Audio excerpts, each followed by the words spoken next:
স্থানেই ভাগবত কথা শুনতে শুনতে পরীক্ষিত মহারাজ ভগবান শ্রী গোবিন্দকে দর্শন করেছেন। দেখুন সেই দৃশ্য।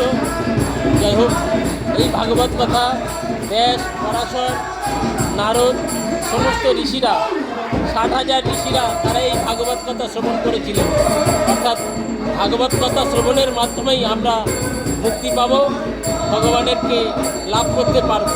যাই হোক, ভগবান শ্রীকৃষ্ণ কি জয় হোক, জয় হোক পরমহংস সংহিতা শ্রীমদ্ ভাগবত কি জয় হোক।